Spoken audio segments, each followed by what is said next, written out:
At exactly 11:58 p.m., Richard Blackwell watched the biggest deal of his career disappear from his screen. $480 million. Gone.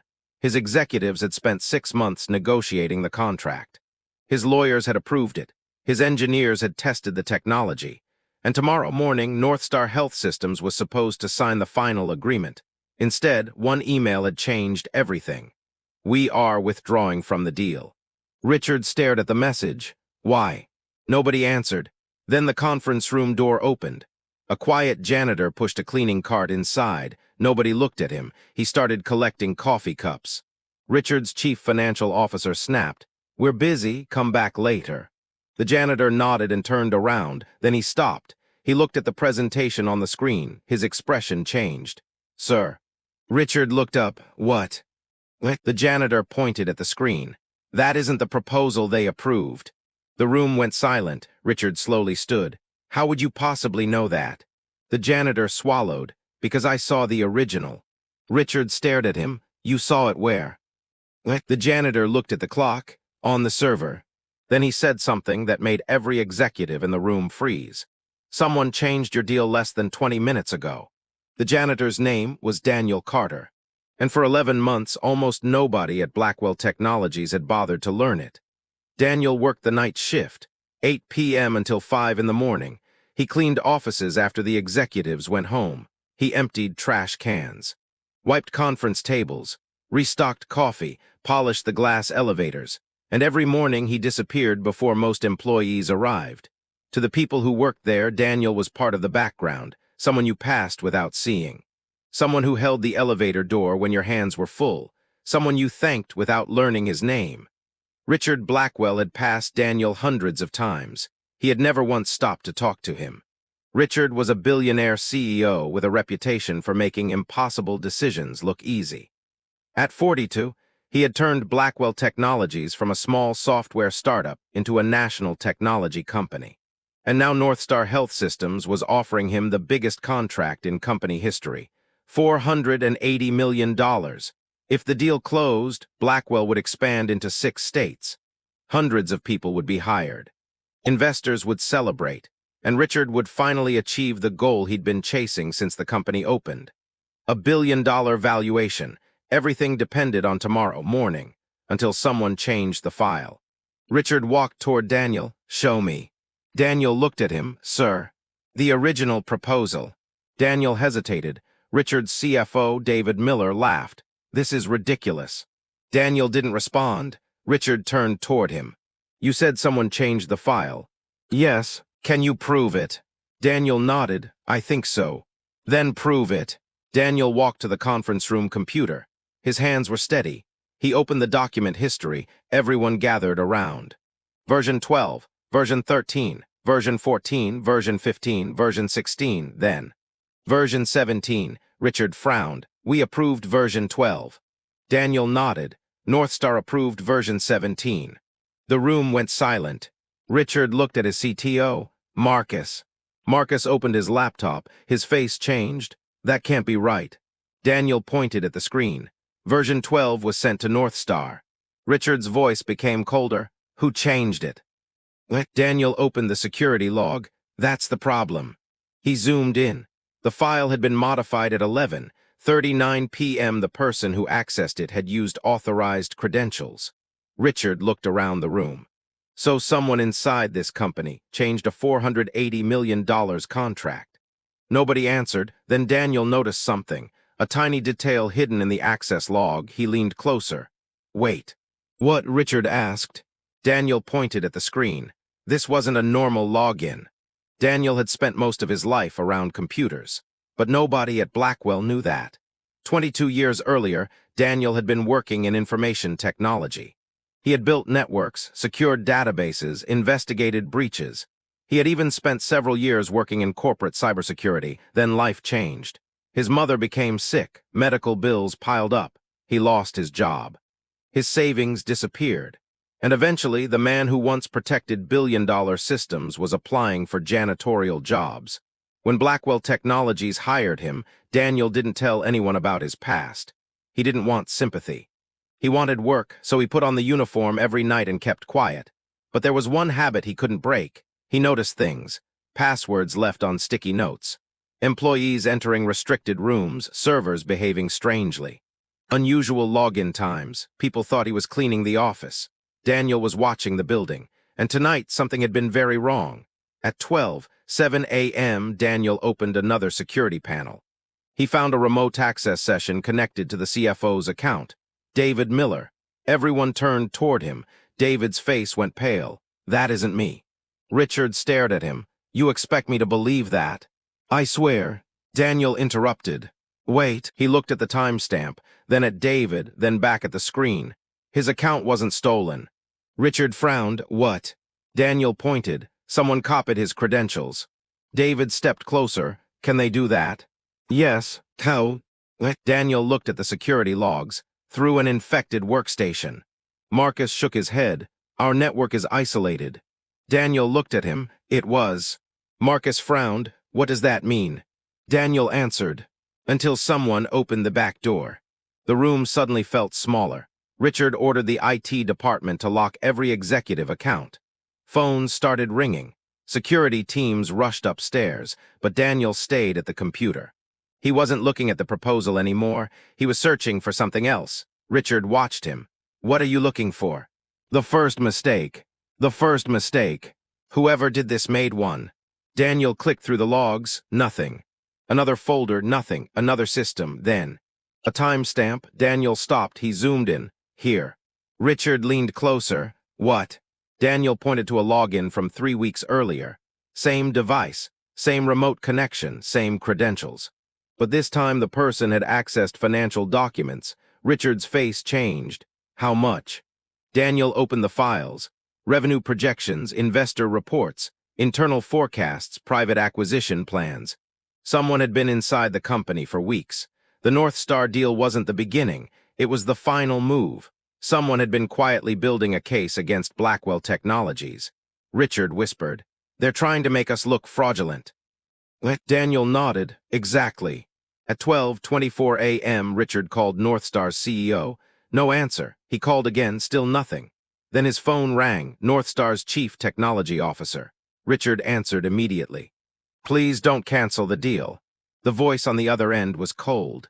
We already made our decision. You're looking at the wrong document. We're looking at the document your company sent us.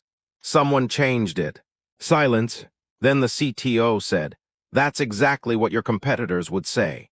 Richard closed his eyes. Daniel stepped forward, put him on speaker. Richard hesitated, then did it. Daniel spoke. My name is Daniel Carter. The CTO replied. Who are you? Daniel looked at his uniform. I'm the night janitor. Silence. Then the CTO said, Why am I talking to you? Daniel answered calmly. Because I found the version your company approved. Richard watched the CTO's reaction over the speaker. Daniel continued. And I can prove the document you received wasn't created by our engineering team. How? Because the file contains a security signature from a version that never existed on our production server. Marcus suddenly looked at Daniel. How do you know that? Daniel didn't answer. The CTO did. Send me the evidence. Daniel did. For 30 seconds, nothing happened. Then the CTO said, I'm looking at it. Another pause. You're right. Richard almost collapsed into his chair, but the CTO wasn't finished. There's still a problem. Richard asked, What? We found another unauthorized connection. Daniel's eyes narrowed. Where? Inside your executive network. Daniel stood still. That's impossible. The CTO replied, It's already inside. At 12:37 a.m. The lights in the conference room suddenly went out. Everyone froze. The screens went black. The emergency lights turned on. Richard looked toward security. What happened?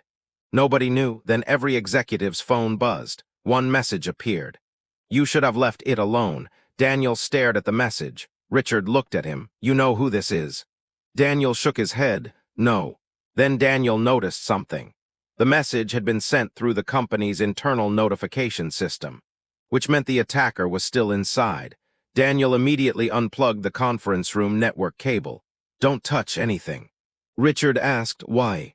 Because whoever did this wants us to panic. Daniel looked around the room.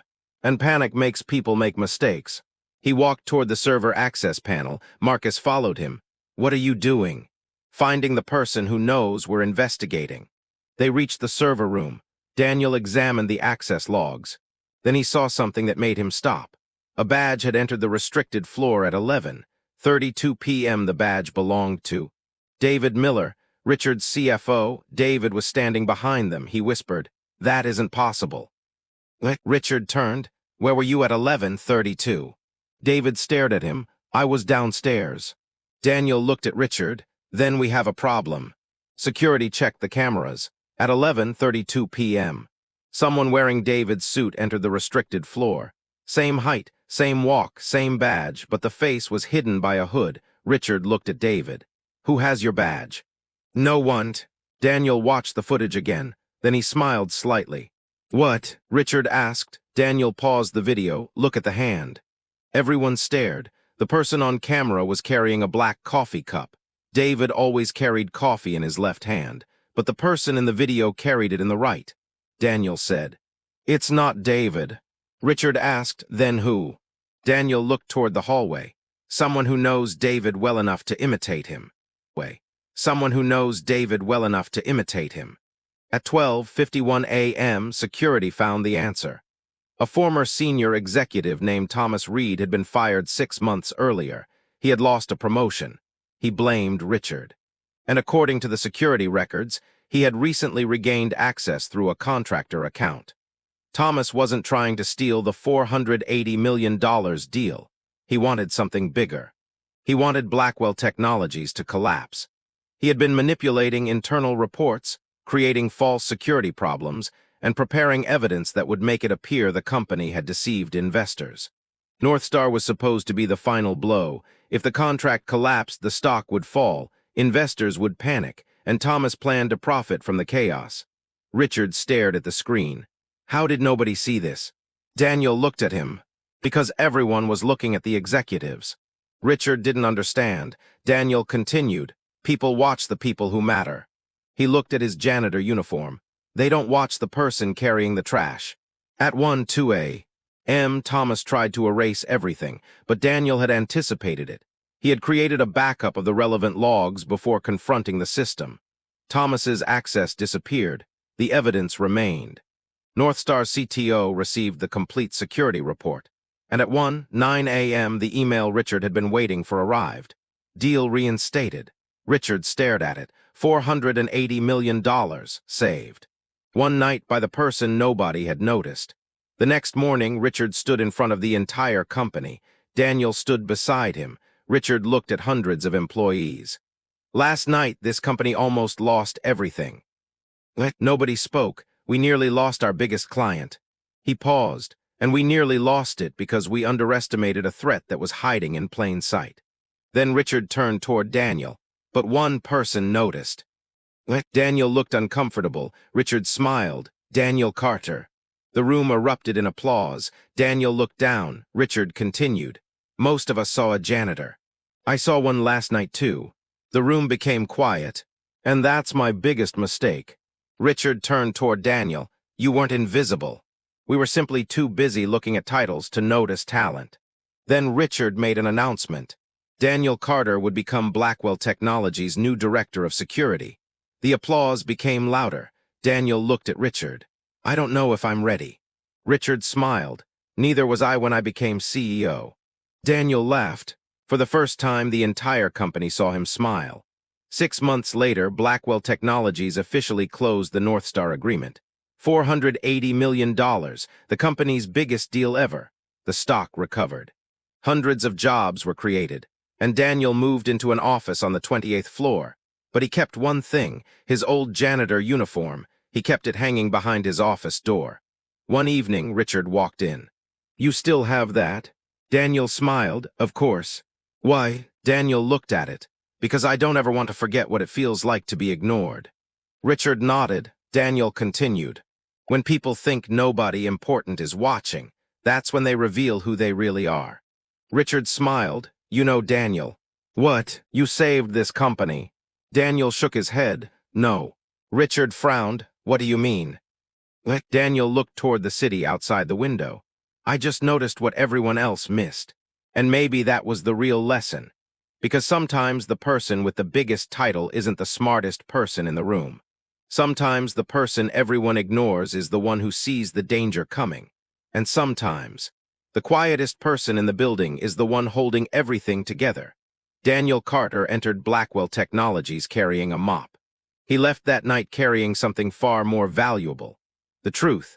And a company that was worth $480 million was still standing because, for once, someone finally stopped long enough to notice the man nobody was looking at.